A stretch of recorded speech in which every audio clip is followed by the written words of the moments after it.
समय सीमा एवं विभागीय समन्वय समिति की बैठक में कलेक्टर डॉक्टर सलोनी सिडाना ने निर्देशित किया है कि सीएम हेल्पलाइन के प्रकरणों को गंभीरता से लेते हुए उनका सकारात्मक रूप से निराकरण करें। समय सीमा को ध्यान में रखते हुए पोर्टल पर तथ्यात्मक जवाब अंकित करें। उन्होंने निर्देशित किया है कि प्रत्येक प्रकरण का जिलाधिकारी स्वयं अध्ययन कर आवश्यक कार्रवाई करें। शिक्षा विभाग की समीक्षा के दौरान कलेक्टर ने निर्देशित किया है कि विभागीय अधिकारी स्कूलों का निरीक्षण करें। दस्तक अभियान की समीक्षा करते हुए कलेक्टर डॉक्टर सलोनी सिडाना ने निर्देशित किया है कि सर्वे के दौरान प्रत्येक घर तक जाएं, 5 वर्ष तक के बच्चे की स्वास्थ्य की जांच करते हुए आवश्यकता अनुसार उपचार की व्यवस्था सुनिश्चित करें। शिक्षा और स्वास्थ्य लोगों की मूलभूत आवश्यकता है, इसलिए इस क्षेत्र में बेहतर ढंग से कार्य करें जिससे शिक्षा व स्वास्थ्य के क्षेत्र में संचालित योजनाओं के उद्देश्यों को पूरा किया जा सके और इसका लाभ जिलेवासियों को मिल सके। प्रदेश शासन की लोक स्वास्थ्य यांत्रिकी मंत्री श्रीमती संपतिया उइके ने सोमवार को जिला योजना भवन के सभा कक्ष में आयोजित खनिज प्रतिष्ठान न्यास मंडल DMF की बैठक को संबोधित कर रही थी। श्रीमती संपतिया उइके ने न्यास खनन प्रभावित क्षेत्रों के विकास हेतु प्रधानमंत्री खनिज क्षेत्र कल्याण योजना के शासन द्वारा जारी निर्देशों के तहत योजनाएं तैयार करने के निर्देश दिए। बैठक में जिलाधिकारियों सहित तमाम जनप्रतिनिधि उपस्थित रहे। प्रदेश शासन की लोक स्वास्थ्य यांत्रिकी मंत्री संपतिया उइके ने एक पेड़ मां के नाम अभियान के तहत ग्राम पंचायत द्वारा में SAF 33वीं बटालियन के वृक्षारोपण किया। वहीं ग्रामीणों व उपस्थित जनों को पेड़ लगाने के लिए अपील की है तथा उनकी सुरक्षा की भी शपथ दिलाई गई। उन्होंने कहा है कि जो पेड़ वे अपनी मां के नाम से लगा रहे हैं वे वृक्ष बनने तक उसकी सुरक्षा करें। राजस्व महाअभियान 2.0 के संबंध में आयोजित वीडियो कॉन्फ्रेंसिंग में मुख्यमंत्री डॉक्टर मोहन यादव ने निर्देशित किया है कि अभियान के दौरान राजस्व विभाग में लंबित प्रकरणों का निराकरण करते हुए राजस्व अभिलेखों की आवश्यकता अनुसार सुधार करें। राजस्व अभिलेखों में त्रुटि रहित बनाए। वीडियो कॉन्फ्रेंसिंग में कलेक्ट्रेट के गोलमेज में सभा कक्ष में आयोजित हुई। डॉक्टर सलोनी सिडाना, अपर कलेक्टर राजेंद्र कुमार सिंह, संयुक्त कलेक्टर अरविंद सिंह, समस्त ADM तथा तहसीलदार उपस्थित रहे। मत्स्याखेट, मत्स्य विक्रय एवं मत्स्य परिवहन आदि प्रतिबंधित हैं। बंद ऋतु में अवैधानिक मत्स्याखेट, मत्स्य विक्रय एवं मत्स्य परिवहन आदि की निगरानी एवं चेकिंग हेतु विभागीय दल गठित किया गया है। विभागीय अमले द्वारा मंडला के मुख्य बाजार कारीकोन तिराहा आमा नाला बाईपास अवैधानिक के मत्स्य विक्रय की चेकिंग की गई। चेकिंग के दौरान मंडला मुख्य बाजार से 40 किलोग्राम मछली, कारीकोन तिराहा से 15 किलोग्राम मछली, आमा नाला बाईपास से 80 किलोग्राम मछली जब्त की गई। इस तरह समस्त बाजारों में लगभग 135 किलोग्राम मछली जब्त की गई। कार्रवाई कर नीलामी की कार्रवाई की गई। नीलामी से प्राप्त 4,900 की राशि रुपए के शासन के मद में जमा किया गया है। सिया समुदाय के द्वारा अपने प्यारे नबी हुसैन की याद में मातम जुलूस निकाला गया। मातम जुलूस शहर के प्रमुख मार्गों से निकाला गया। जगह जगह मातम मनाते हुए सिया बंधुओं के द्वारा मातम किया गया, जिनमें बच्चे, बुजुर्ग व युवा बड़ी संख्या में शामिल थे। कि आज मुहर्रम का यह पवित्र पर्व है, क्योंकि यह हम आज जो देख रहे हैं ये क्या कहलाता है और ऐसा क्यों करते हैं? औज़ुबिल्लाहिमिनश्शैतानिर्रजीम, बिस्मिल्लाहिर्रहमानिर्रहीम। ये आज जो जुलूस निकला है, ये मातमदारी, ये मजलिस अज़ा, ये सब इमाम हुसैन अलैहिस्सलाम की याद में ये जुलूस निकाले गए हैं। ये जो मातम हो रहा है इमाम हुसैन अलैहिस्सलाम की याद में हो रहा है। जो इमाम हुसैन आज से तकरीबन 1400 साल पहले करबला के मैदान में शहीद हुए थे, उन्हीं की याद में ये जुलूस, ये मातमदारी, ये जुलूस अज़ा, ये मजलिसें होती हैं। और इमाम हुसैन अलैहिस्सलाम जो निकले थे वो इस बुनियाद पे निकले थे सच्चाई को कायम करने के लिए, और जितनी बुराइयां थी समाज को उसको मिटाने के लिए जो है इमाम हुसैन ने आवाज़ बुलंद की थी यजीद के खिलाफ। जी, आप बताइए कि इस पर्व के विषय में कुछ और बात है जो हम दिखा सकें। इमाम हुसैन अलैहिस्सलाम को आज से 1400 बरस पहले करबला में शहीद किया गया था, जो कि आज के वर्तमान में इराक पे है। और इमाम हुसैन अलैहिस्सलाम धर्म के पैरोकार थे, उन्होंने धर्म की शिक्षाएं दी। यजीद एक ऐसा जालिम हुक्मरान था जिसने लोगों के ऊपर जुल्म किया और लोगों का बहुत ही नुकसान किया। यजीद चाहता था कि उसकी हुक्मरानी बाकी रहे, लेकिन इमाम हुसैन अलैहिस्सलाम धर्म के प्रतिनिधि थे। उन्होंने जो है धर्म की रक्षा के लिए आगे कदम बढ़ाया, यहाँ तक कि उन्होंने अपने छोटे 6 माह के बच्चे को भी अल्लाह की राह में कुर्बान कर दिया। और जुल्म सितम की इंतहा तो ये है कि इमाम हुसैन अलैहिस्सलाम के छोटे बच्चों को भी न सिर्फ शहीद किया गया बल्कि उनके घर की जो औरतें थीं उनको जो हैगा बेपर्दा करके 1300 किलोमीटर तकरीबन ले जाया गया, तहशीर किया गया और जुल्मात के उनके चर्चे जो हैगा हर जगह हुए। इमाम हुसैन अलैहिस्सलाम ने 12 लोगों को समझाया यजीदी फ़ौज को, लेकिन वो नहीं मानी। अंततः युद्ध का समय मुकर्रर हुआ और करबला की 10 मुहर्रम को जो हम याद मनाते हैं इमाम हुसैन अलैहिस्सलाम के धर्म के प्रति जो है समर्पण को और उनके सेवा भाव को और धर्म के प्रति जो उन्होंने अपना सर कटा दिया, उसके लिए हम लोग याद के रूप में मनाते हैं कि इमाम अगर होते तो हम भी वहाँ पर उनके साथ में शहीद हो जाते। जैसा कि जो अभी हमने देख रहे हैं वो ज़रूरी होता है जी, ये एक प्रतीकात्मक है कि हम होते तो इमाम हुसैन अलैहिस्सलाम के ऊपर अपनी जान को कुर्बान कर दे, क्योंकि वो धर्म की राह में थे, धर्म की राह में चल रहे थे और धर्म के मतलब अनुयायी थे। मोहम्मद मुस्तफ़ा सल्लल्लाहु अलैहि वसल्लम के जानशीन थे। इस दृष्टि से उनका जो है धर्म के प्रति जो भाव है उसको हम लोग व्यक्त करने के लिए यहाँ पर निकलते हैं। वकील साहब, आप बताएंगे कि इस पर्व को लेके कुछ बातें आप बताइए जो हम सामने दिखा सके लोगों के लिए। देखिए, ऐसा है कि कहीं भी जुल्म रहता है तो उसके खिलाफ में खड़े होने के लिए आदमी को पावर होना चाहिए। इमाम हुसैन अलैहिस्सलाम की सिर्फ 72 लोग थे, जबकि यजीद के पास 10 लाख से ज़्यादा लोग थे, मगर उसके बाद भी इमाम हुसैन अलैहिस्सलाम हक की राह में कुर्बान होने के लिए पीछे नहीं हटे। यजीद हमेशा गलत कामों को सही बताता था और उसके खिलाफ में इमाम हुसैन अलैहिस्सलाम और उनके 72 साथी खड़े हुए और एक एक करके शहीद हुए। तो ये हक की जो बातें हैं इसके लिए अब ये जो जुलूस निकला है, हमको याद आती है कि 1400 साल पहले जो इमाम हुसैन अलैहिस्सलाम के साथ हुआ है कि उनको 3 दिन का भूखा प्यासा उनको और उनके बच्चों को शहीद कर दिया गया। तो अगर हम होते तो वहाँ उनका कोऑपरेट करते और ये हम गम मना रहे हैं कि इमाम हुसैन अलैहिस्सलाम को इमाम हुसैन अलैहिस्सलाम को जो है 3 दिन का भूखा प्यासा शहीद कर दिया गया। उन्हीं की याद में यह पर्व मनाया जा रहा है।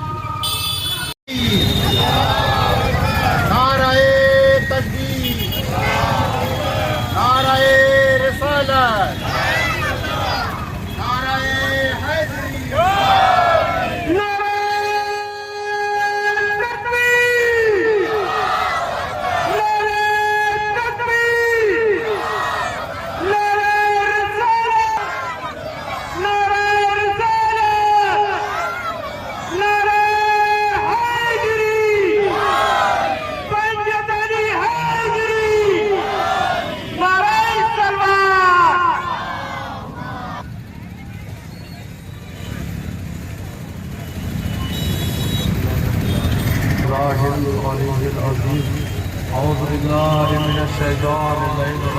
बिस्मिल्लाहिर्रहमानिर्रहीम। अल्हम्दुलिल्लाहि रब्बिल आलमीन, अस्सलातु वस्सलामु अला अशरफिल अंबिया वल मुरसलीन, सय्यदना व नबियना व शफीय ज़ुनूबिना मौलाना मौला सफ़लैन जद्दिल हसन बिल क़ासिम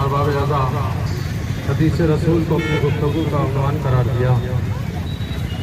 उसके ज़हन में कुछ अर्ज़ करूँ तो सबसे पहले मैं अपने प्रशासन का बहुत शुक्रिया अदा करना चाहता हूँ, अपनी जानिब से भी और अपने अंजुमन के मोमिन की जानिब से, जिन्होंने गर्मी में बहुत अच्छे तरीके से इस जुलूस अज़ा को आगे बढ़ाने में हमारी मदद की। मैं तमाम अपने इस अंजुमन की जानिब से और अपनी तरफ से प्रशासन का दिल की गहराइयों से शुक्रिया अदा करता हूँ।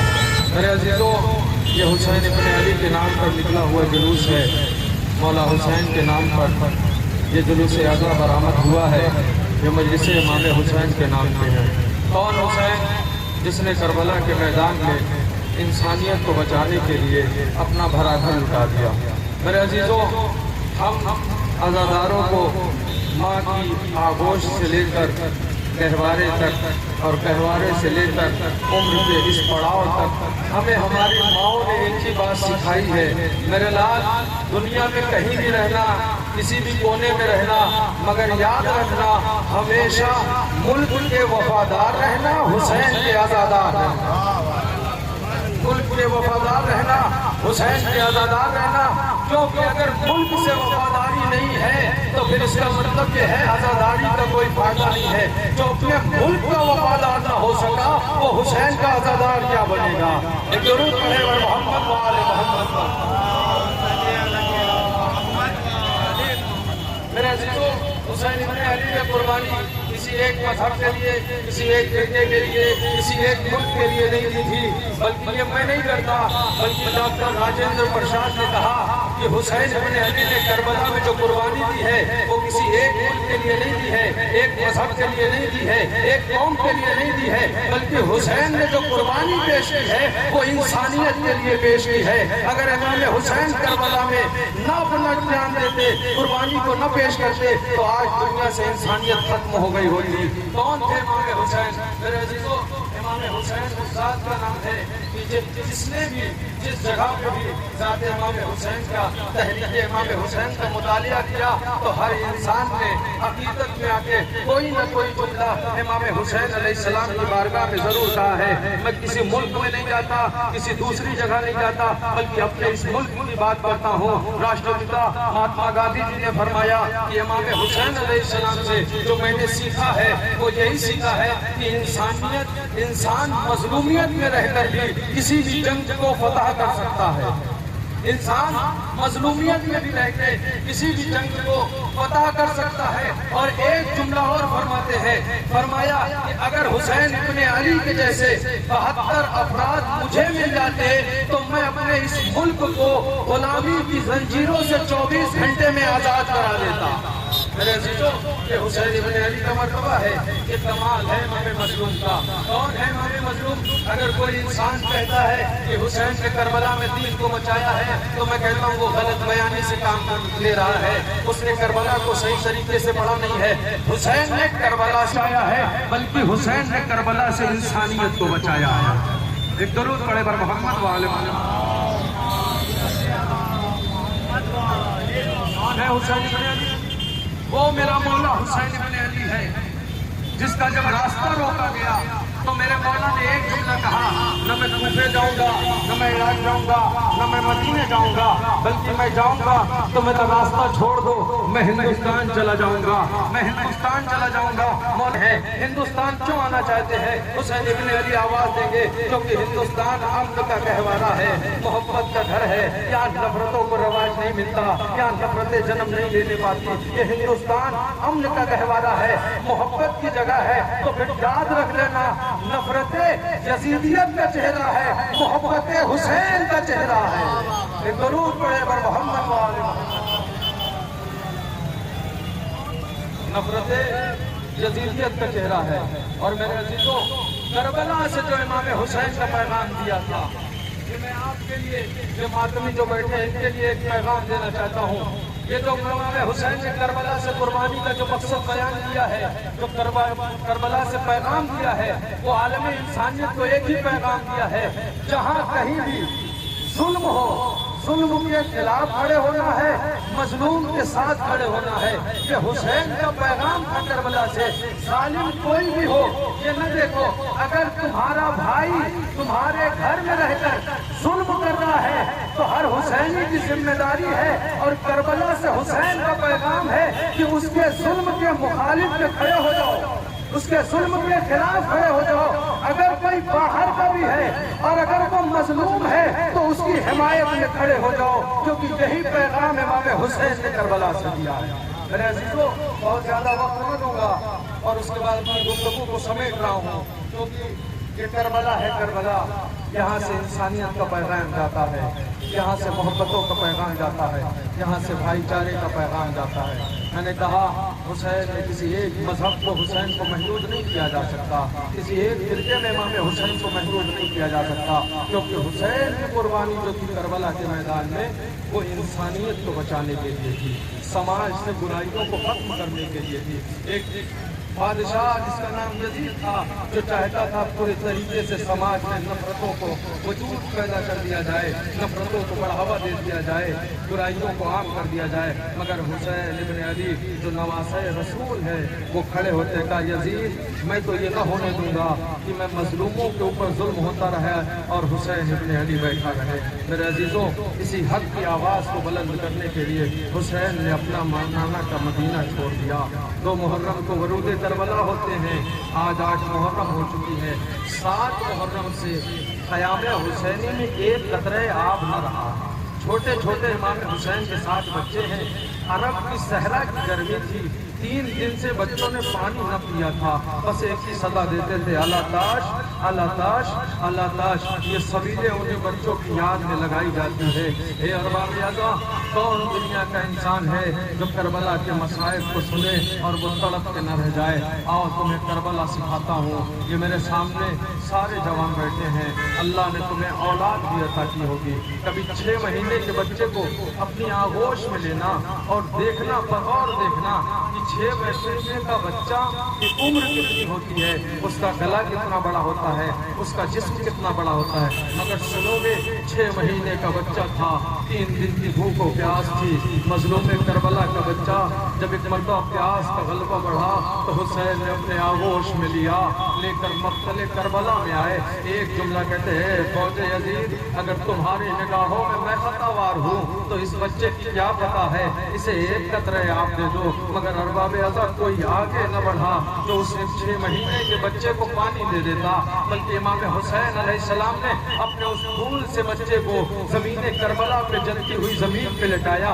ए फौज अशकिया, अगर तुम समझते हो इस बच्चे के बहाने हुसैन पानी पी लेगा तो लो तुम इस अपने हाथों से सैराब कर दो। मगर अरबाब अज़ा कोई आगे न बढ़ा। हुसैन ने बच्चे को जलती हुई जमीन से उठाया और फरमाते, मेरे लाल तू भी तो हुज्जत खुदा का फर्जंद है, अपनी हुज्जत तमाम कर दे। ये सुन्नत असगर ने अपनी सूखी हुई जबान को निकाला, होठों पे फेरना शुरू किया। फौजे शाम मुंह फेर के तो रोने लगे, मगर किसी ने एक कतरे आप न दिया। इतने में एक मलौन आगे बढ़ता आवाज देता, आईना आईना हुरमुला इत्ता कलामल हुसैन। ए हुरमुला कहाँ है, हुसैन के कलाम को मुनक़ता कर दे। ए अरबाब अज़ा, ये सुनना था। मलौन आगे बढ़ा, 3 बाल का तीर लिया, 6 महीने के बच्चे का निशाना लगाया। अरे अब जो तीर रिहा किया तो सनसनाता हुआ तीर अली असगर के गले में लगा, बच्चा बाप के हाथों पे शहीद हो गया। हुसैन तड़प के रह गए, मेरे असगर मैंने तो तुझे सैराब करने के लिए लाया था। ए मेरे लाल, अब मैं तेरी माँ को क्या जवाब दूंगा। अरबाब अज़ा, हर इंसान जाता है, बच्चों से माँ की मोहब्बत कितनी होती है, बहनों की मोहब्बत कितनी होती है। रवायत कहती, जब इमाम मजलूम गए खैमे के पास, आवाज देते हैं, रबाब तुम्हारा लाल आ गया सैराब होके। ये रबाब से पहले जनाब अली असगर की एक छोटी बहन थी जिनका नाम सकीना था, वो दरे खैमा पे आई, बाबा मेरे भैया को सैराब कर लाए, मैं प्यासी रह गई। ये सुनना था। हुसैन ने असगर के ऊपर से कपड़े को हटाया। अब जो बच्ची ने देखा, रश खा के जमीन पे गिरी, आवाज देती है, अम्मा रबाब मेरा भैया असगर मर गया। तड़प के कहते हैं, भैया अली असगर, क्या तुम्हारे सिंध के बच्चे भी नहर किए जाते हैं? वाह मुसीबत, वाह लब्बैक या हुसैन, लब्बैक या हुसैन, लब्बैक या हुसैन। तैयार हो जाए।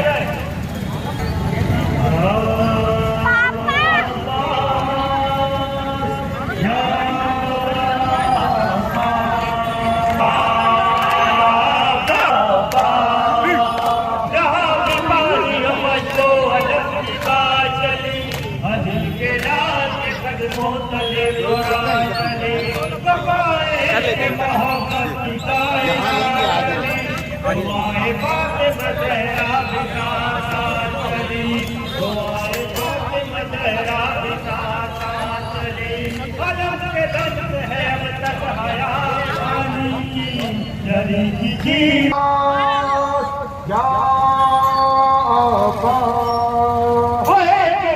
जो कौतल समेत कर निकली लबों पे अपने समंदर समेत कर निकली तब निकली धर्म से लश्कर समेत कर निकली हर कर दिए आवे भया पानी की हर निगाह से गिर जाती सा पानी की हर निगाह से गिर जाती सा पानी की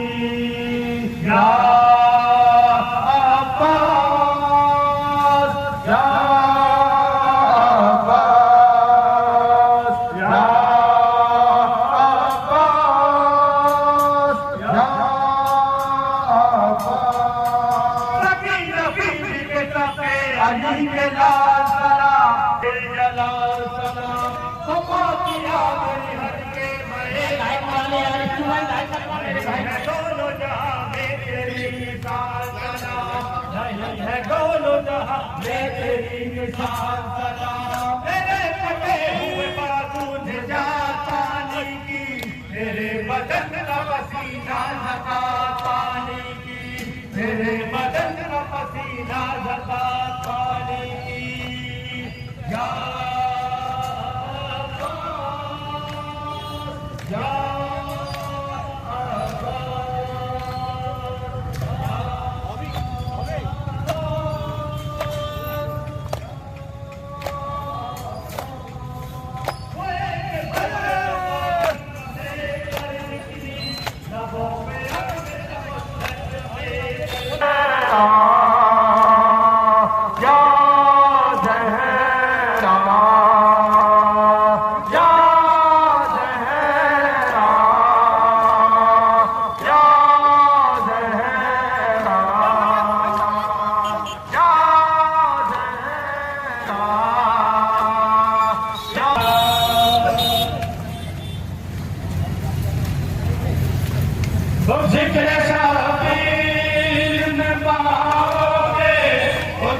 नगर के ग्रामीण व सरपंच पहुंचे। उन्होंने बताया कि ग्राम में आवारा कुत्ते व मवेशी से पूरा गांव परेशान है। आवारा कुत्तों के हमले से बच्चे व बुजुर्ग लगातार घायल हो रहे हैं। आवारा कुत्ते अकेले बच्चे को देखते ही उस पर हमला कर देते हैं या किसी बुजुर्ग को सड़क पर जाते देखते हैं तो भौंकते हुए उस पर हमला कर देते हैं। ग्राम में अनेकों लोगों को कुत्तों ने काट कर घायल कर दिया है। वहीं छोटे छोटे मवेशियों को भी वे अपना शिकार बना रहे हैं, जिसके कारण पूरा ग्राम इन कुत्तों की दहशत से परेशान है।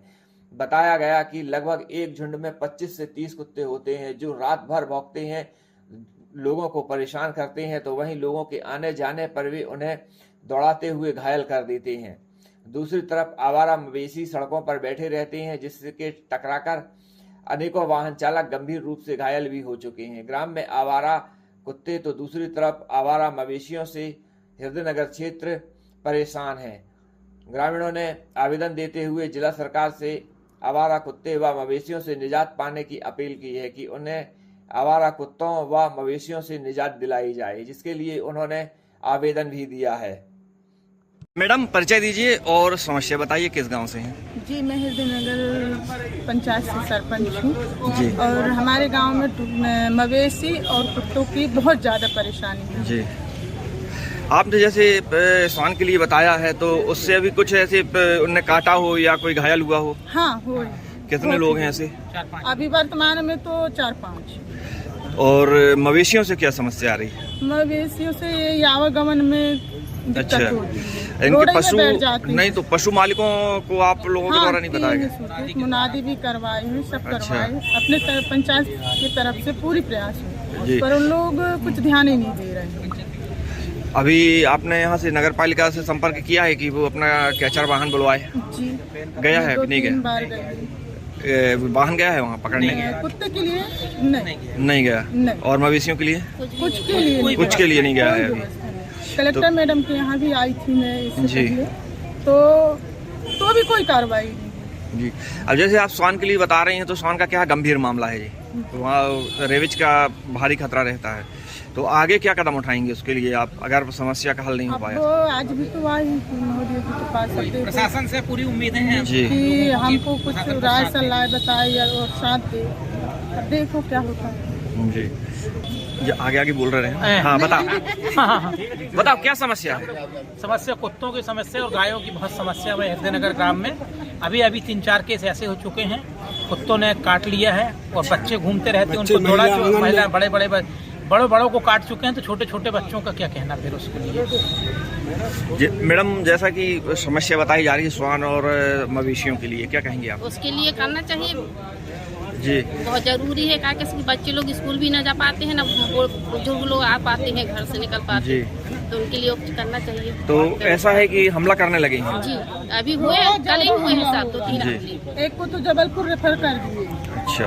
एक मंडल हॉस्पिटल में और एक को नागपुर। छोटा सा बच्चा घर में आंगन में खेल रहा था, आंगन में अकेले निकलना चलना फिरना सब बंद। जिसमें स्कूल के बच्चे लोग तो बहुत ज्यादा परेशान हैं।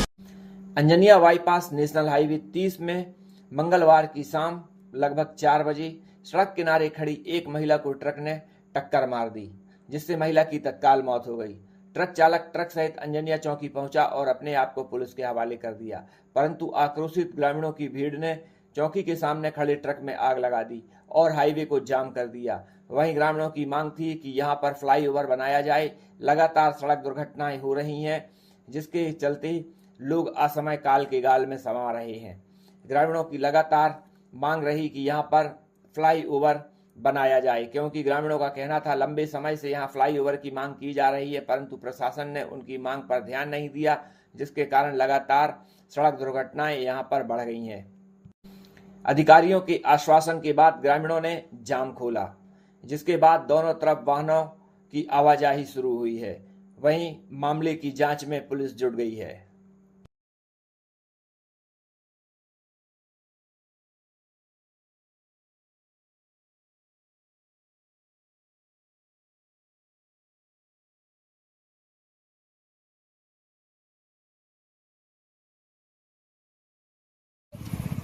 देखिए ना, अब ये कैसे रोड में होता तो रोड में मांगते हैं। बाजार के लिए इन लोग पहले निकले मेरे से, तो मैं कहा चाचा भी रहे हमारे साथ, तो वो कहे हमारे यहाँ के दीदी को देखें। दीदी वहाँ पे रोने लगी, वहाँ पे ले जाके मैं गाड़ी खड़ी की है, मोटरसाइकिल आगे देखा। मैं कहा कौन है रे? नहीं कहता है, नहीं दुर्गेश्वरी है, दारू कहने लगे।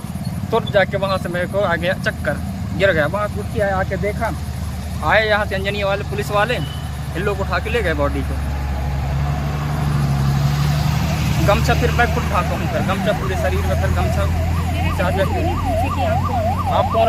माता जी, क्या घटना हुई और क्या चाहते हैं आप? हमारे यहाँ ग्राम मेढ़ाताल में ये वल्को परिवार से जो है, उनकी माँ, मतलब हमारी सासू माँ, मम्मी, उनका मिट्टी संस्कार थी।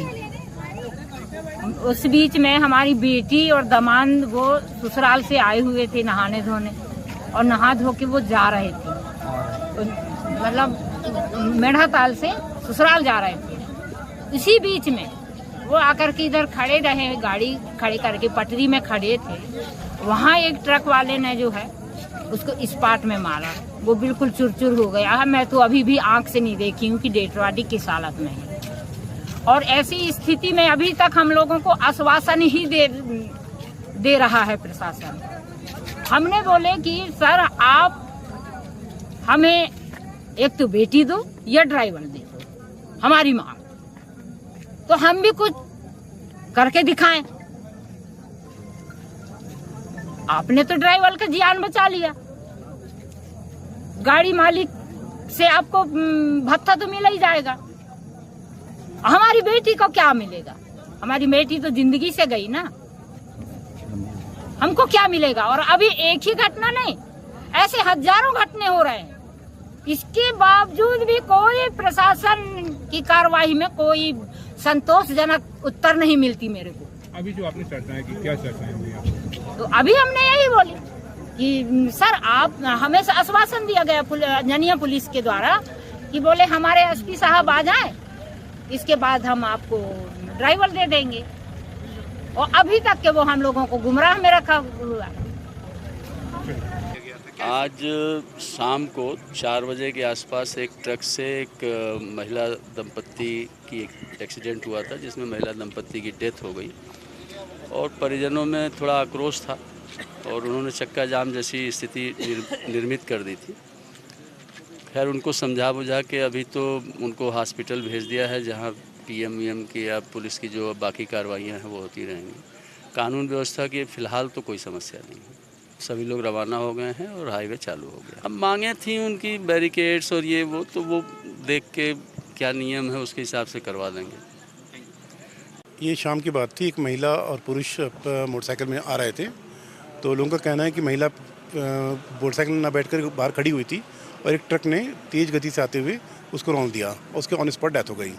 तो इसी स्थिति में चूँकि परिवार के लोग भी काफ़ी थे, कुछ लॉ एंड ऑर्डर की स्थिति बनी, लोगों ने आक्रोश में आकर के जो ट्रक था उसको जलाने की कोशिश की और कुछ पार्ट उसका जल भी गया। फायर ब्रिगेड से बाद में उस पर काबू पा लिया गया।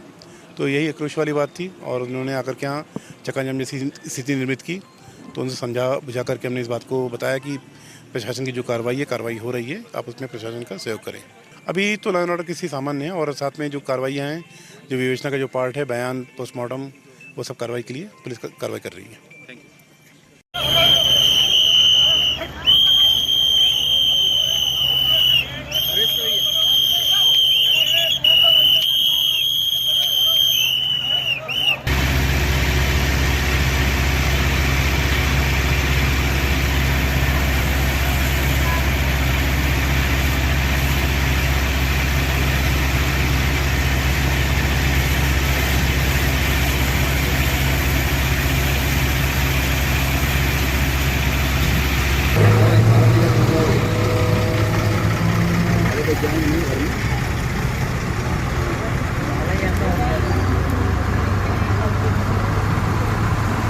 तो पड़ गए इनके बीच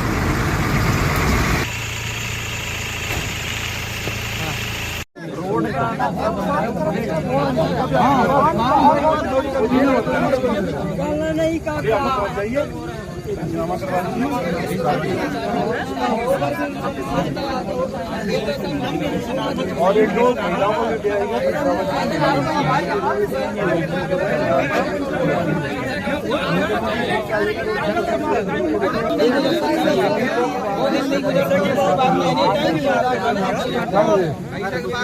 इसके लिए कितनी बार मांग कर चुकी जनता, लेकिन कोई जनता का आज तक कोई नहीं सुन रहा। झूठे आश्वासन दे के हाथ चले जाते हैं, आश्वासन देते हैं, आश्वासन के अलावा यहाँ पे आज तक किसी ने नहीं देखा।